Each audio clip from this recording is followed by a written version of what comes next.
Hi అండి, అందరికీ నమస్కారం. Welcome back to my channel. ఇప్పుడే అందిన వార్త అండి. ఏపీలో బయటపడ్డ మరో స్కామ్, ఇవన్నీ నిలిపివేస్తూ ఆదేశాలు జారీ అండి. మరి పూర్తి వివరాలు అయితే ఈ వీడియోలో తెలుసుకుందాం. వీడియోని ఎక్కడైనా స్కిప్ చేయకుండా ఎండ్ వరకు చూడనప్పుడు పూర్తి ఇన్ఫర్మేషన్ అర్థమవుతుంది. అలాగే వీడియో నచ్చినట్లయితే లైక్ చేయండి.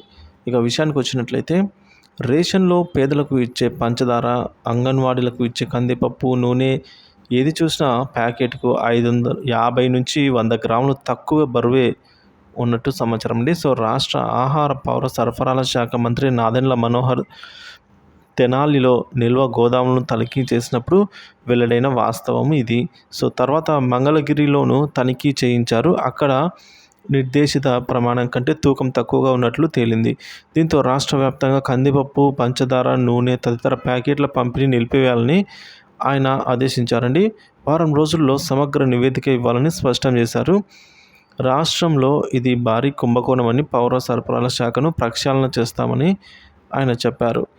అంతకుముందు విజయవాడలోని పౌర సరఫరాల శాఖ కమిషనరేట్లో ఆయన అధికారులతో సమావేశమయ్యారు. ఈ సందర్భంగా అధికారులు ఆయనకు పవర్ పాయింట్ ప్రజెంటేషన్ అయితే ఇచ్చారండి. సో ఇక కొత్త ప్రభుత్వం, అందులోనూ మంత్రి రంగంలోకి దిగి తనిఖీలు చేయగా ఒక్క ప్యాకెట్కు 50 గ్రాముల నుంచి 100 గ్రాములు తక్కువ ఉన్నట్టు బయటపడింది. ఆ మాత్రం కూడా తేడా ఉండదా అని అధికారులు అదేమంత పెద్ద విషయం కాదన్నట్టు వ్యవహరిస్తున్నారు. ఇంత పెద్ద మొత్తంలో ఇచ్చేటప్పుడు ఆ మాత్రం తేడా ఉండదా అంటూ సమర్థించుకోవడం వారికే చెల్లుతోంది.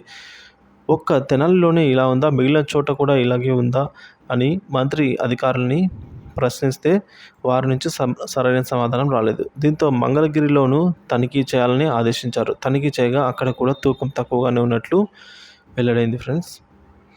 సో రాష్ట్ర వ్యాప్తంగా ఇది ఒక భారీ దోపిడీ అని అయితే చెప్తున్నారు. రాష్ట్రంలో పౌర సరఫరాల శాఖ పేదలకు ఇచ్చే రేషన్ నుంచి అంగన్వాడీ, వసతి గృహాలకు సరఫరా చేసే నిత్యావసర సరఫరాలలోనూ భారీ ఎత్తున దోపిడీ జరుగుతోంది. తూకం ఒకటి కాదు, ధరల్లో వ్యత్యాసం ఉంటుంది. ఇదంతా అధికారులకు తెలియందేం కాదు. వారి సహకారంతోనే ఇష్టారాజ్యంగా 5 ఏళ్ల నుంచి సాగుతోంది. పాలిమన్ కందిపప్పు, పామోలియన్ కందిపప్పు సరఫరాల్లోనే 200 కోట్లకు పైగా దోపిడీ జరిగిందని, డీలర్లకు సరఫరా చేసే బియ్యం బస్తాల్లో తూకం భారీగా ఉంటుంది అని, తూకం లేకుండా ఒక్కో బస్తా 50 కిలోల లెక్కన పంపిణీ చేస్తూ ఉన్నారు అని, వాస్తవానికి 5 నుంచి 8 కిలోల వరకు తూకం తక్కువగా ఉంటుంది. అయినా అధికారులు బెదిరింపులు, వేధింపులతో డీలర్ల నోరు మెదపడం లేదు అని చెప్తున్నారు. 5 ఏళ్లలో పౌర సరఫరాల శాఖలో 100 కోట్ల కుంభకోణాలు చోటు చేసుకున్నాయని చెప్తున్నారు. సో వీటన్నిటిపైన కూడా కొత్త ప్రభుత్వం విచారణ చేయిస్తే మరెన్నో వాస్తవాలు బయటకు వస్తాయని అయితే చెప్తున్నారు ఫ్రెండ్స్. ఈ విధంగా సో చూసుకున్నట్లయితే ప్రతి ప్యాకెట్కు కూడా 50 నుంచి 100 గ్రాములు తక్కువే చక్కెర కానీ ఇవన్నీ కందిపప్పు. సో ఈ విధంగా మంత్రి మనోహర్ తనిఖీల్లో బయటపడిన వైనము రాష్ట్ర వ్యాప్తంగా పంపిణీ నిలిపివేతకు విచారణ.